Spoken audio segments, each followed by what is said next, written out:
Thanks for joining us again. Movie 2 of Tom Atkins' week, Jared.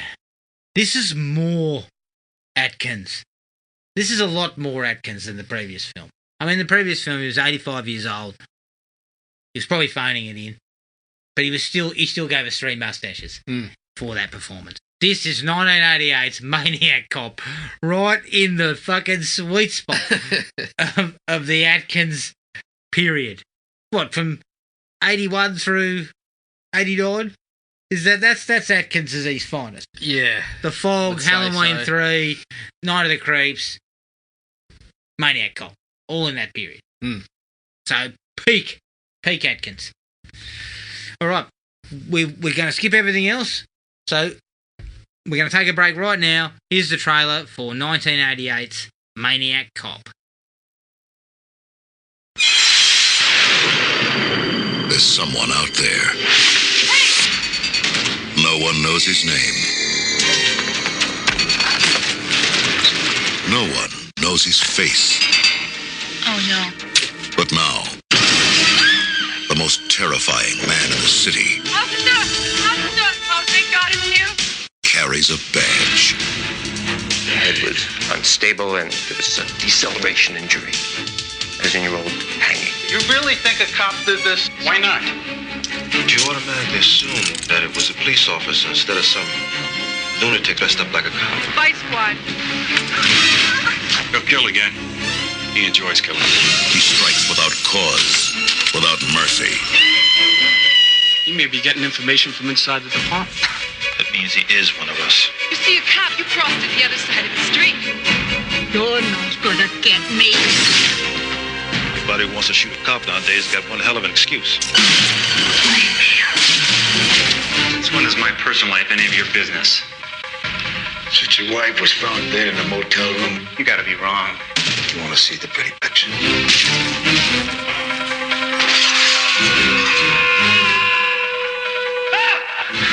Keep your hands where I can see them. Hold on, I didn't do any of this. When a cop turns killer, you have the right to remain silent forever.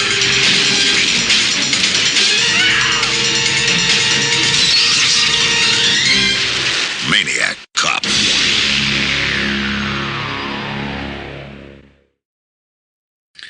'88's Maniac Cop, directed by William Lustig, who gave us Maniac, and written and produced by Larry Cohen, who wrote Phone Booth, as well as several other decently regarded pictures over the years. Bit of shit as well in there, but I was always a bit of a Larry Cohen fan. He's got a few decent films in there. It stars Tom Atkins as Frank McRae, Bruce Campbell as Jack Forrest, Laureen Landon as Teresa Mallory, Richard Roundtree as Commissioner Pike, and Robert Zadar as Matt Cordell. It cost $1.1 million, and its box office worldwide was $671,000. So not a hit. Bruce Campbell admits he only did the film because he needed work. He also admits it wasn't any good. Speak for yourself, Bruce, because I've seen some of your other films. Yep. All right. I'm going to go straight into this one. This was an entertaining, briskly paced piece of pure schlock. Yeah. That at times actually raised some interesting questions, but because of its schlockiness, just has to bumble over the top of that. Like, you don't look into those things any further. You just bang on through.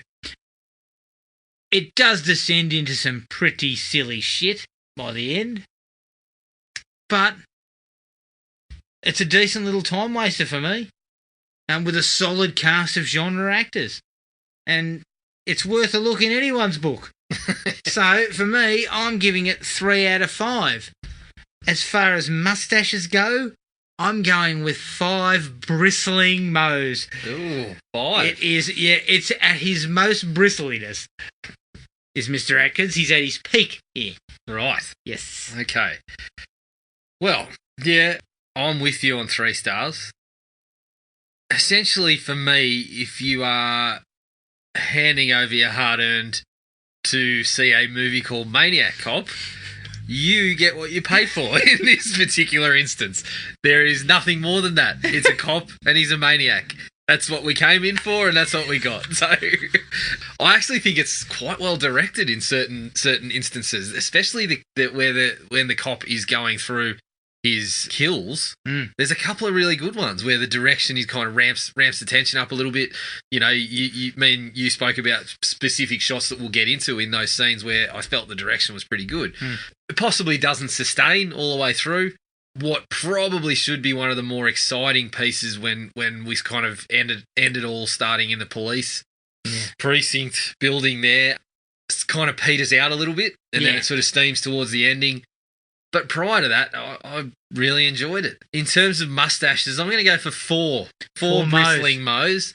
It is Atkins starting to show his age just a touch. A little bit of porge. Yeah, a little bit of porge, a little bit of greying Atkins. We're still getting him hitting the piss a couple of times, you know, ordering doubles at last call, and, you know, a bit of classic Tom Atkins work. And we also get the hint that, he's greying and he's past it, but he's still just, you know, irresistible to women. So, I'll give it 4 bristling mows there for Tom. But I expect nothing less from Thomas Atkins between 81 and 88. Yeah, correct. You know, like, he is a man for all seasons during that period. So it's no surprise. No. Also, one of the, it almost gets a star for the tagline. The right remain silent forever. Forever, correct. One of the great taglines. Yeah, love it. First thing for me is, in the likes category, is it's a good, solid genre cast. Yeah, definitely. Bruce Campbell, Tom Atkins, Richard Roundtree, people that we've seen, we know. Yeah, they engage in a bit of ham. Yeah. Look, I think it's fair to say that Bruce Campbell's under his best, but when I found out, you know, Campbell and Atkins in the one movie, I nearly overdosed on charisma. You almost died of a charisma overdose. The thing is, Tom Atkins, there's only one other film where he's more charismatic for me, and that's Night of the Creeps. Yep. I mean, you can make your arguments about Halloween. Oh, you can make your arguments, but he's a scumbag. I would listen to him. I'd listen to them. They have to be listened to. But you're right. He's the charisma's on display here. Are you telling me it's not in Halloween 3? No. You know, at his seductive best. Yeah, well, that's it. In Halloween 3, he is trying to have sex with anything that he can find. But he's also kind of a little bit of a lowlife. Yeah. Whereas, he has some of those traits in both this and Night of the Creeps. Yeah. But he's kind of that world-weary cop who's up for the challenge. You know what? I'm going to say this. I'm going to throw this out there. If Tom Atkins had been 30 in the late 80s, he would have fit the Bruce Willis type of mould. I think. Yeah, he would have fit that world-weary guy with a bit of charisma and a bit of humour who's up to the task whenever it's the shit's, hitting the fan. So in Willis's stable, something like The Last Action Hero, no, it's not The Last Action Hero, The Last Boy Scout, is the classic example of that. Well, the mountain of empty cans would have been right in Atkins' wheelhouse. His entire car would have been made full of them. I mean, that's a bloody Tuesday afternoon for Dr. Dan Chalice. So. That's on call. To Dan Chalice. He's fucking pounding down tinnies left and right. Yeah, demolishing tins like they're going out of And fashion. look, I don't feel that's an over-the-top statement. I feel that... I can see the similarities. You see... In the parts where he's doing a little bit of the work with trying to add the charm, like when he's talking to the lady trying to that he's got the hint that she's involved, and he starts trying to talk to her, getting a little bit of information out of it. That's where you see it. Yes, that's where he's laying on the charm, and he's doing all that work, and you kind of see that command, that kind of presence in those sort of. And that's kind of what he has. And still has. And don't get me wrong, he carved out a very nice niche. Yeah. And a very nice career. But I'm just saying that, had he could have fit that role, that star role, that Bruce Willis fit for 25 years. the same sort of thing because they have similar qualities about them as actors, which is the screen presence and the charisma and all that sort of shit, and the little sort of wink at the screen. And Atkins does it really well here. For me, this is probably his best performance because it's a little bit downplayed from Night of the Creeps, which is kind of way over the top. Like, Detective Ray Cameron is right, he's right off the reservation. Yeah. But this guy's a nicer character, so I really dig the way Atkins kind of handles this. Bruce Campbell, look, Bruce is not great. Let's be honest. His performance is not anything to write home about. No, it's not your classic. It's Bruce still doing a little bit of acting, not your classic kind of what we expect him to be, very hammy and over the top. What he's become when you see him in things now. Yeah. That's kind of what you expect from him. Whereas here, as you said, he was just looking for some work. According to him. came in and did a job. But I just like it. Roundtree's always solid. Again, he's slightly over the top, but that's what you kind of expect here. Yep. So I was really happy with the acting. Yep. I mentioned earlier on that the film actually touches on some interesting subjects. It doesn't commit to them because they don't fit the Maniac Cop brief. No, you pointed out. But they are interesting. So the fear of the police. Yeah. Because there's a killer on the street who's supposedly a police officer. The information being fed by the media into the public, which then gets them all scared, which ends in a woman killing an innocent police officer. Yeah. Yeah, that was some interesting stuff. There's a bit of the wrongfully accused kind of thing. What, the car that's playing La Cucaracha? No, like Cordell's allegedly wrongfully imprisoned. Yeah. I'll get to that in a dislike. I'm not really sure. Debatable. It is debatable. But I kind of like it. Gives it a touch more than your average. Yeah. I guess, in the sense that Maniac Cop could have just been a run-of-the-mill, pretty straight down the line kind of slasher film, and I just feel it's slightly elevated. He could have gone, he could have dug it a little bit more into that sort of stuff, but I think I would have liked to see more. They don't just wholly and solely throw it away, because there's a number of scenes where Atkins and the captain are talking in the bar about the same sort of thing, the fact that, that she killed a cop. And well, the talking heads. You get the talking heads, and then you get, a little bit ahead of its time when you're talking about, you get the black guy in there, and he's talking about how his relationship to the cops isn't any different, because that's what they normally do to me. Yeah, exactly. So it's touching on those sort of elements there, which is ahead of its time. I thought who would have said Maniac Cop ahead of its time? Slightly. They're touching on that, even though, and this was another one of my likes, even though we're back in Jason's New York, where you can't go out the streets because it's don't go down the sewer. Well, definitely don't go down the sewer at midnight. Definitely not midnight. But we're back in New York where you can't take a step out onto the street without encountering some scumbag fucking mugged. So I'm not saying it was like revolutionary, but the fact that it actually included little parts like that. Yeah. That's what you get with a bit of Larry Cohen. Things like The Stuff are actually commentaries on. There's a little bit of commentary, and it would be not a lot, but it's nice to actually touch on. It would be interesting to know if there was stuff that wasn't included. Yeah. I think that went further into it. I think they knew where this was placed, and they didn't go too deep into that stuff for those reasons. Grindhouse cinemas. Where this was placed, I'd say. Yeah. I actually really like the opening credits. There's something about that sequence that nothing's really happening. He's just getting dressed, but it's done in this really slow and deliberate manner. How he's putting everything in, everything's got to be in the right place, and he's putting all the weapons in, and the gun and the speed loader and all that stuff. It's just a nice little way to do the opening credits, and I actually really liked it. Yeah, I thought that was good. The opening scene in general.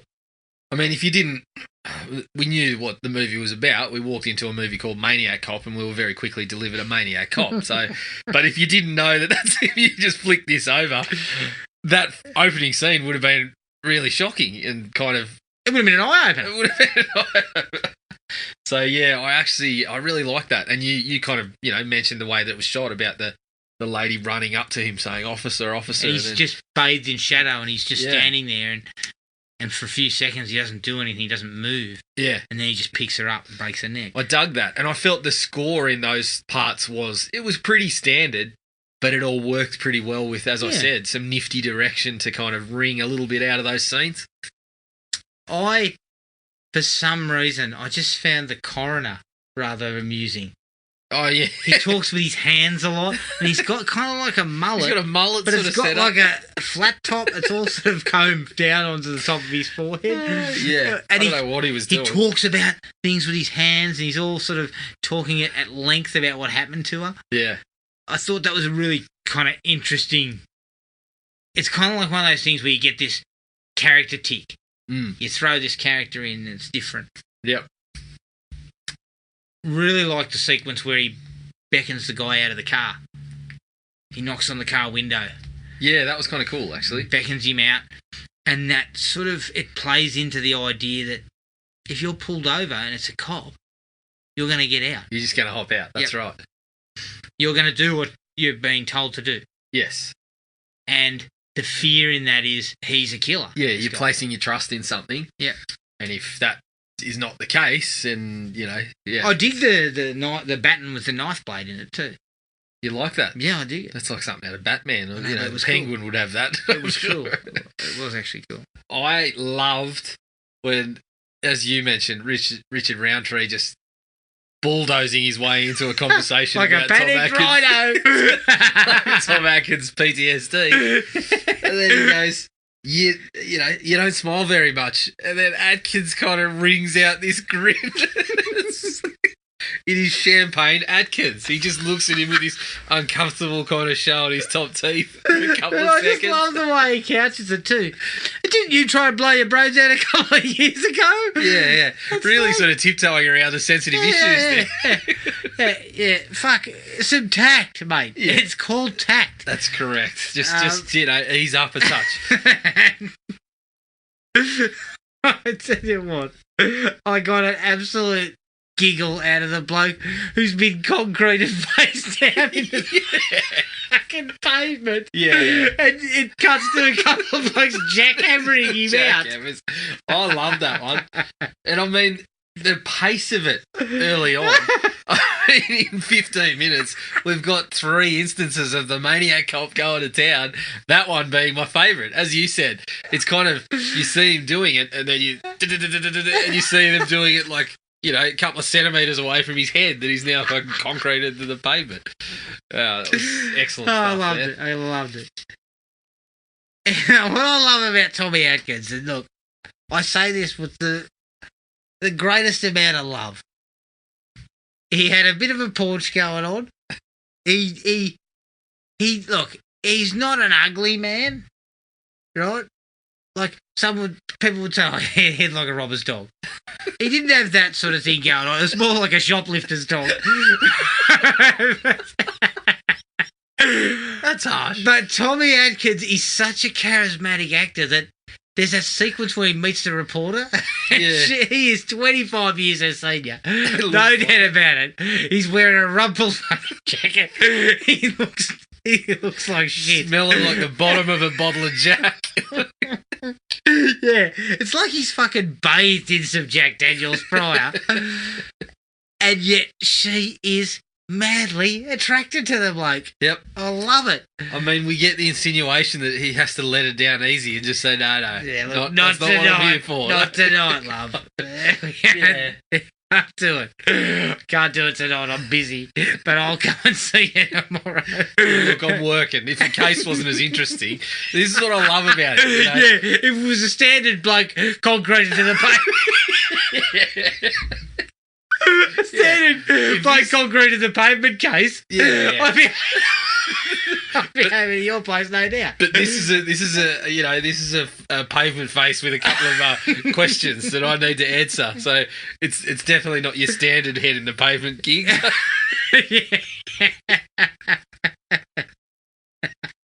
Oh, I love it. I just love it because it's sort of harking back a little bit to Halloween 3. Yeah. It's harking back to the Dan Chalice model. Yep.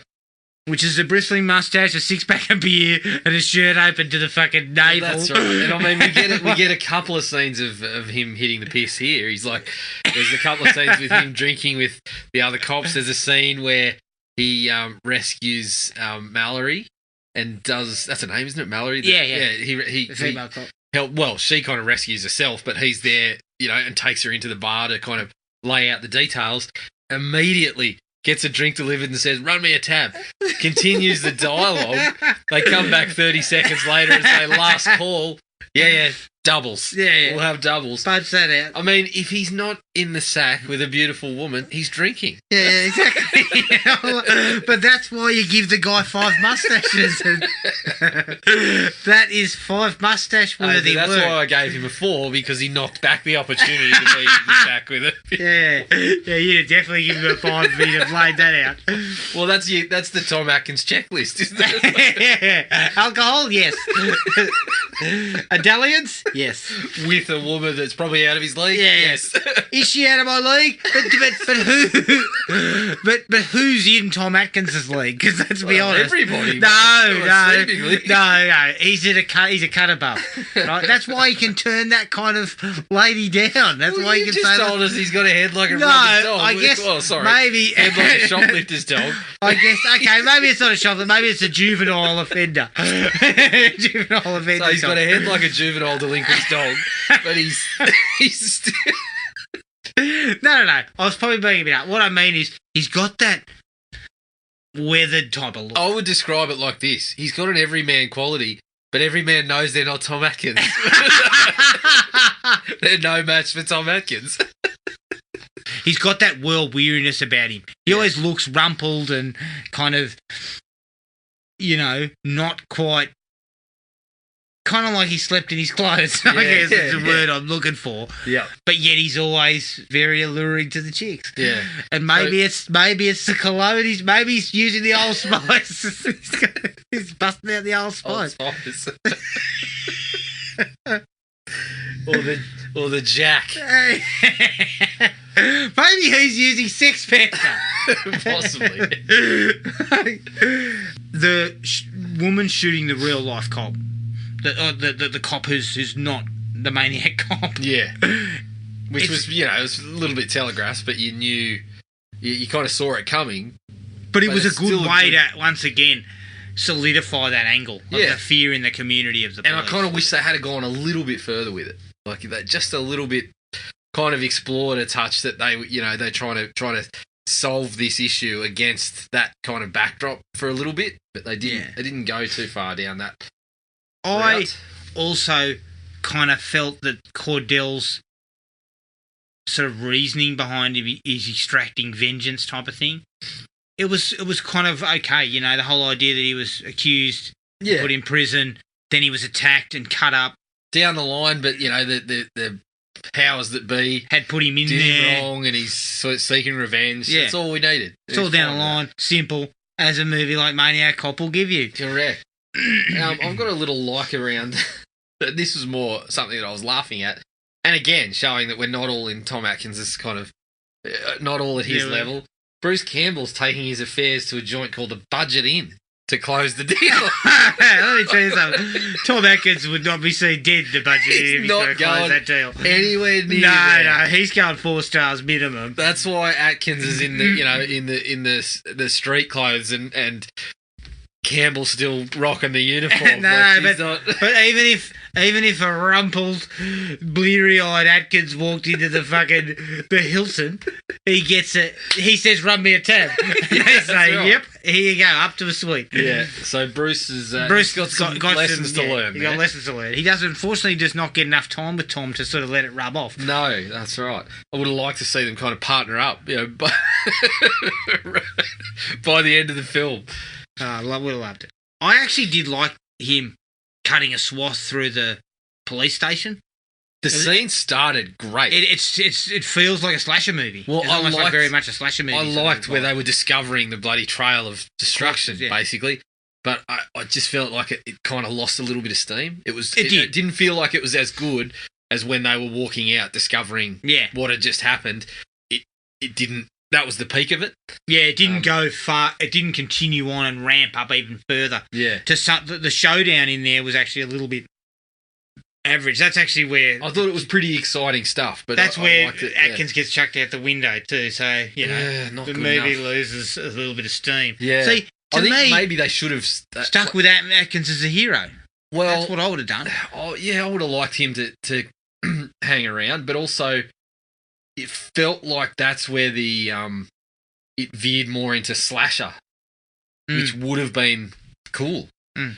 They did those parts really well, but then the rest of it was, I don't know, it does kind of fit into the slasher, but it doesn't. It's more kind of broadly sort of action-y kind of stuff. Because in a way, I would have been happy to ditch the Bruce Campbell side of thing.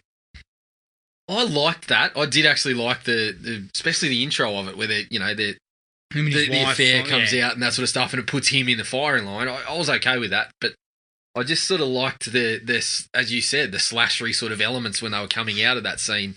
That's where I felt like it was more. Yeah. I was disappointed that Tom Atkins got thrown out the window, though.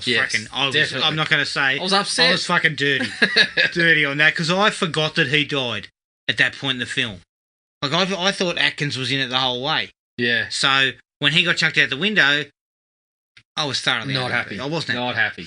I was hoping he'd bounce up like Trick and then just kind of continue on. So, yeah, he shakes that shit off. Yep. Nice to see Sam Raimi doing a little bit of reporting from the St. Paddy's Day parade. Yeah. Maybe it's a Bruce Campbell thing or something. Nice little touch. Yeah, nice touch. I actually really liked, there was a shot where the commissioner and the captain walk out to the elevator. Yeah. And it's shot from a distance. Yeah. And there's the two doors, and they've got two small windows in them. They're in one window, and then Cordell's hand pops up with the knife and kills them both. That was good. I liked it. That was a really, really, really nice touch. Mm-hmm. Good sequence. Yep. And I actually kind of liked the car chase at the end. Pretty well shot. There's a bit of excitement built up. Cordell ends up taking a fucking pipe in the chest, drives off the pier. You know, standard kind of action beats, but it worked out well. Yeah, not bad. It didn't sort of, it wasn't standout. Yeah, but it was sort of like satisfactory. Yeah, it ended in a decent fashion. Yeah, and of course, left it open for more. For more Maniac Cops. That's and right. I believe Shudder's got the first two. I think it's got the second one as well. I think it's 1 and 3, which is unfortunate. Fuck Shudder. Get your hands on the Maniac Cop. Well, Amazon's got exactly the same. They've got 1 and 3 as well. Badge of silence. Yeah. I would have jumped straight into 2 last night if it was on there. Yeah, true. Anything else from you? No. Likewise? All right, into the dislikes for me. I think splitting your main character didn't work for me. Campbell gets as much screen time as Atkins, but they're kind of hodgepodging it. He sort of usurps him in the end. And nobody usurps Tom Atkins. I can tell you. Tom Atkins. I feel like they should have. I'm the same. Like, if someone dies, it's probably Campbell. Yeah. For me. Because you want Tom Atkins to get it through. I guess it was for shock value, but I liked bringing Campbell in as the suspect. But then they kind of took him into the main role, which I agree. I'm not sure it worked I've got problems with having him as a suspect. As much as I understand it, this is the esteem that we hold Tom Atkins in. Is that I'm upset that Bruce Campbell gets more time than Tom Atkins. Absolutely. But the thing is, Atkins' storyline, we could have dug deeper into Atkins's personal issues. Because apart from fucking... I thought it was going to be that Cordell was his partner. See, that could have worked. But, yeah.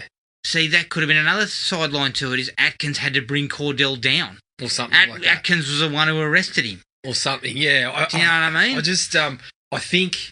Because they touch on PTSD, but they don't go into it at all. Yeah, I was okay with keeping Campbell in there, but side character.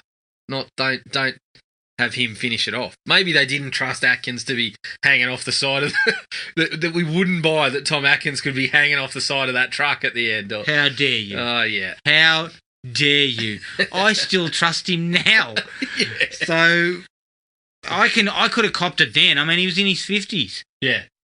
But then you could have shaken up the finale. It could have been different. I mean, it's Maniac Cop. As you said, it's Maniac Cop, so you're coming in with a preordained schlocky B-movie kind of style and aesthetic. You're not going for a deeper exploration into what Tom Atkins' post-traumatic stress was. Correct. But if you're going to mention it, you got to give me something. Yeah. Tie it in somewhere. It doesn't come up at all again. No.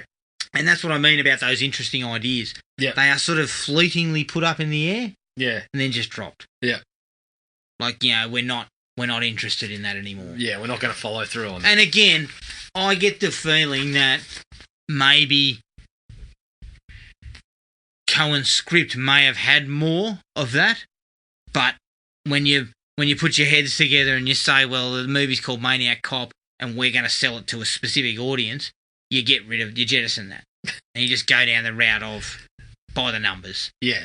Deaths and, you want to ramp that stuff up. Mm. So I see why they didn't do it. Which is probably, when you're mulling over whether Maniac Cop is into supernatural things that Trick was in as well, it's probably good not to confuse us with too much of that stuff.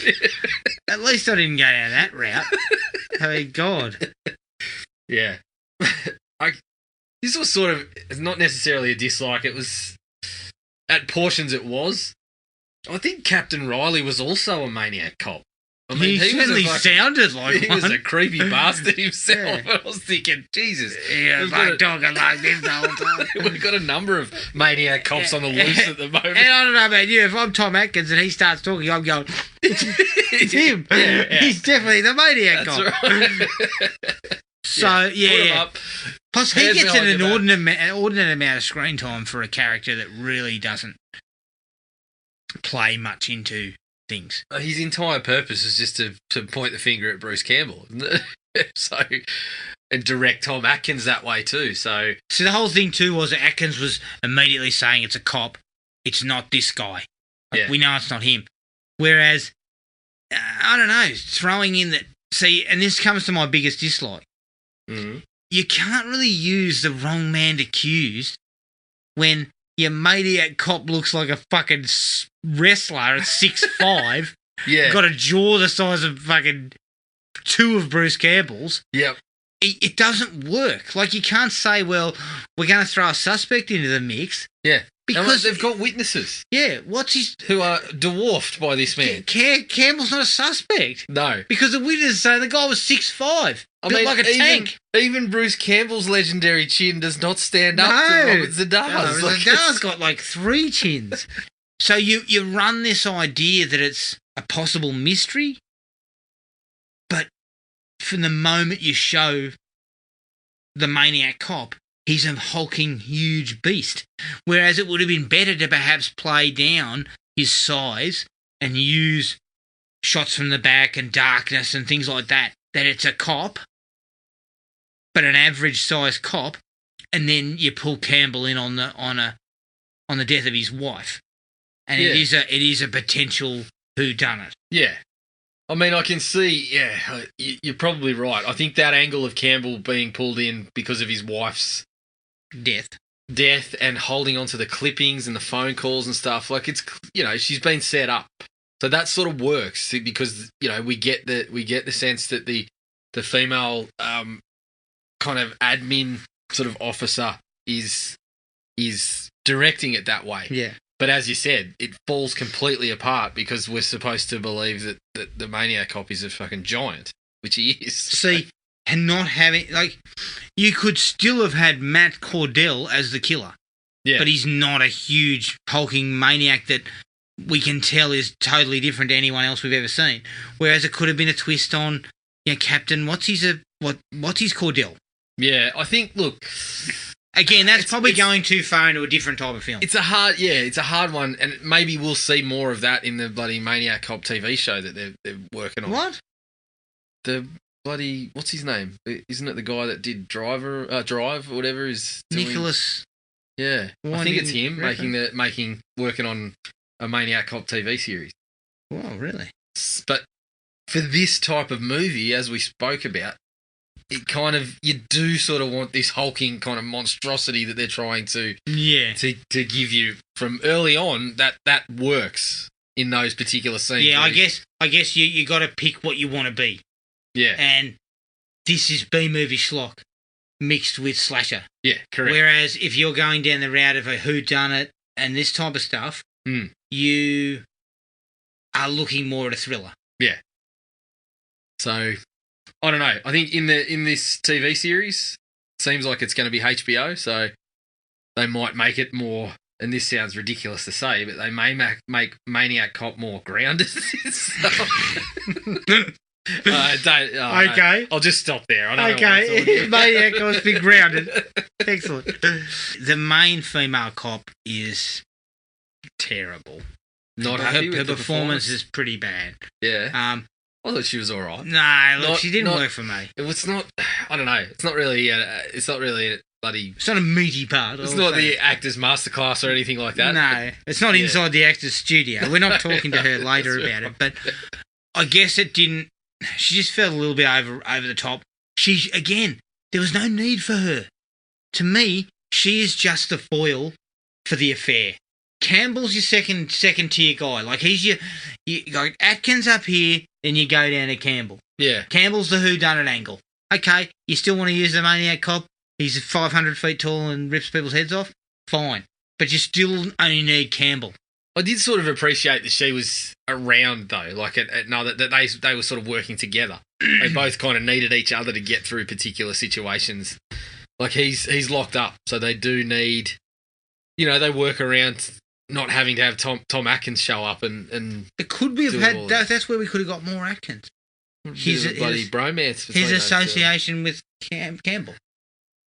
And the fact that they both come to the conclusion that, listen, you didn't do it. I didn't have as many issues around the affair stuff.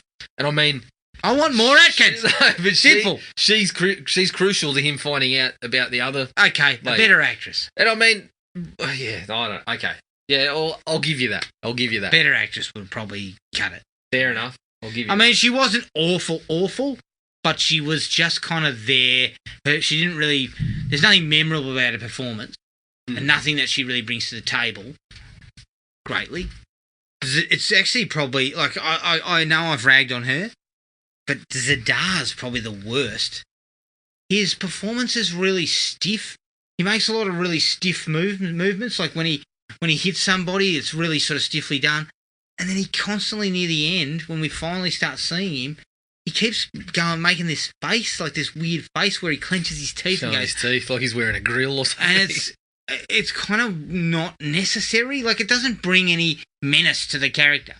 No. In fact, it makes him... I laughed when I saw him do it. I think it would have been better to have him kind of stone-faced. Like, maybe you want to sneer, okay, but well, showing he had the the cuts and shit. Yeah. That would have given him that look of like that really nasty look anyway. Yeah, showing the teeth and everything. Yeah, we didn't need that, did we? Robert. Yeah. Sticking with Cordell, I mean, prior to his death, he was already a fucking Maniac Cop if we're going by his file. I mean, Jesus Christ, he did more damage beforehand. You read the titles in there, every article's him killing somebody. He's got the first one is 3 terrorists killed. Second one, Cordell slays mafia chief. Third one, Cordell kills rapists. Like, of course, these are, obviously they're placing them as the crooks, the bad guys, but he's cutting a swath through the city anyway. Yeah, he's just picking up where he left off.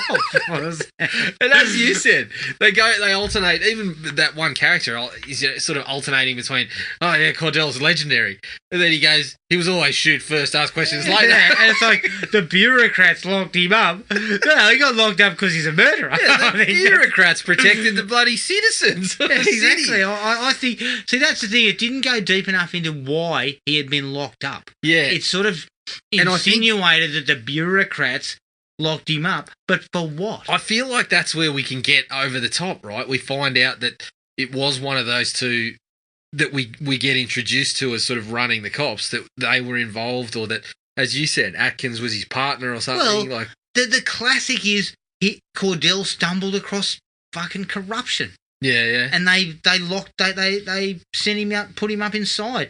Tango and Cash style. Well, that's what we've already theorised. This we've seen Cordell's prison years.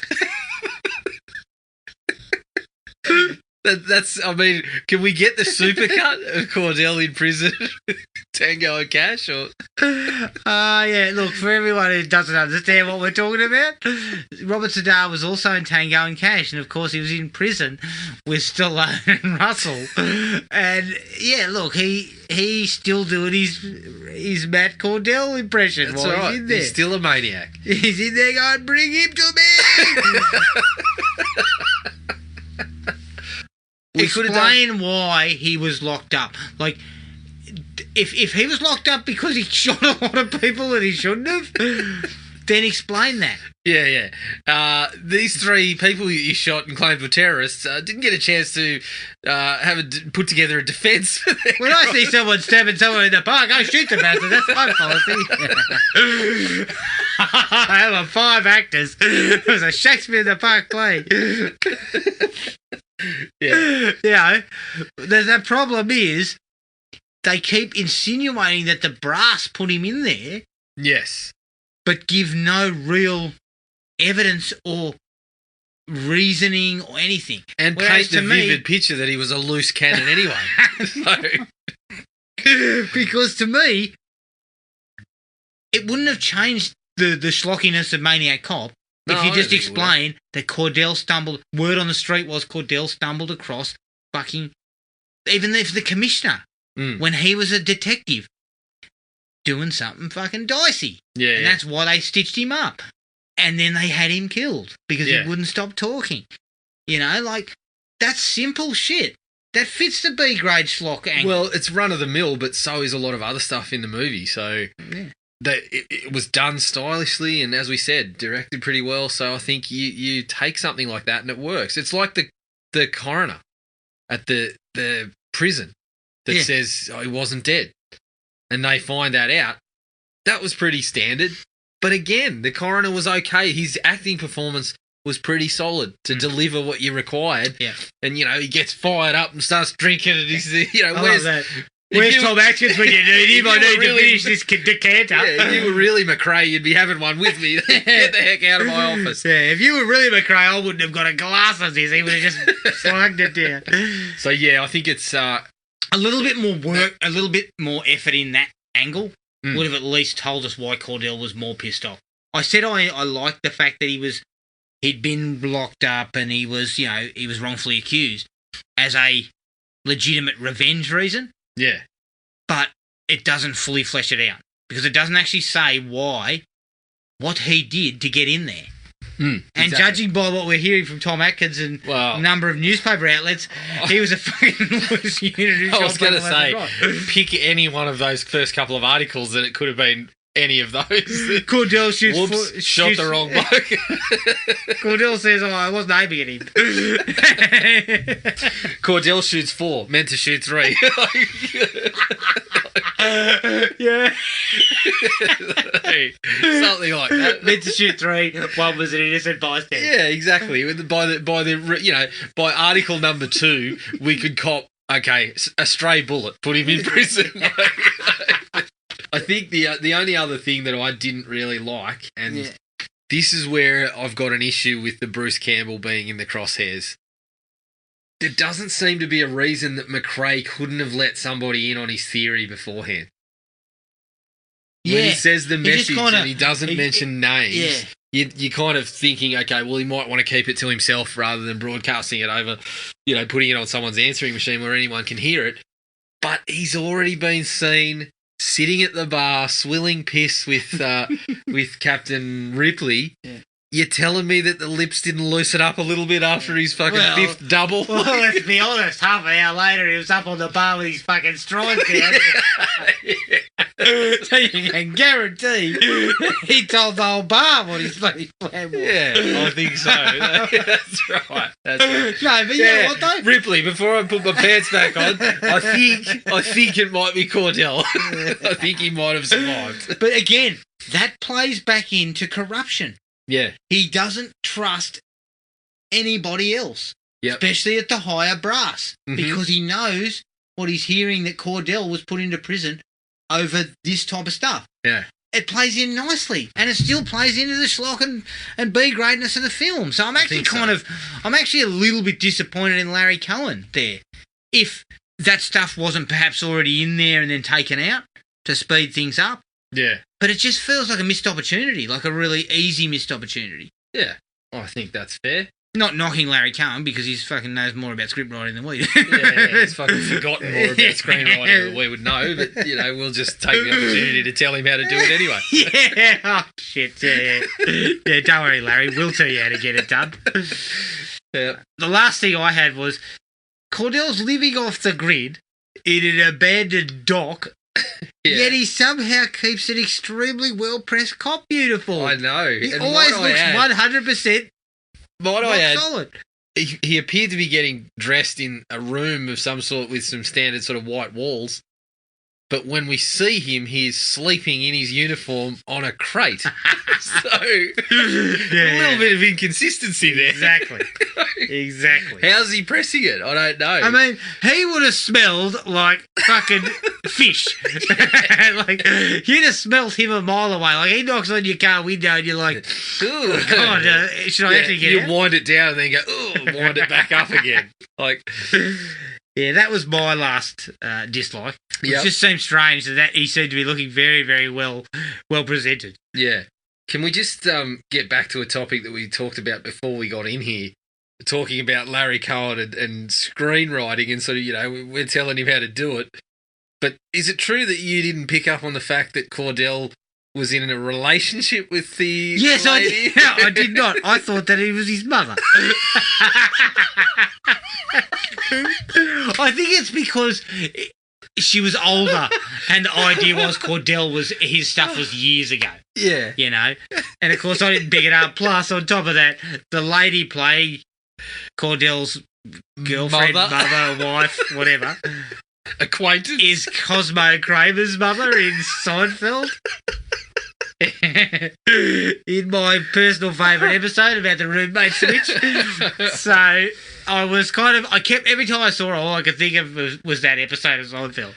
Yeah. But yeah, I thought it was his mother. I don't know why. Fuck. They spelled it out, didn't they? I know, they did. Did they say something about how, his partner was upset and threw herself out the window? Obviously not. They didn't spell that out clearly enough. No, not clearly enough. As Trick didn't spell out the fact that it wasn't supernatural.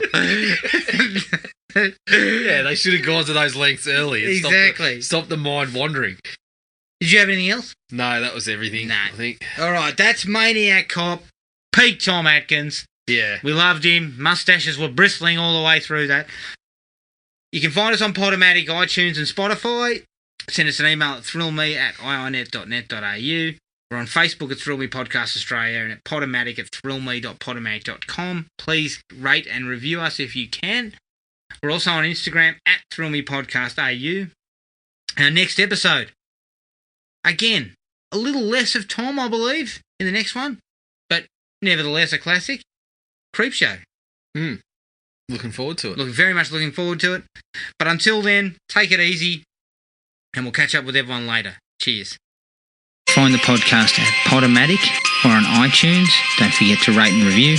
Like us on Facebook at Thrill Me Podcast Australia or contact us at thrillme, all one word, all lowercase, at ionet.net.au.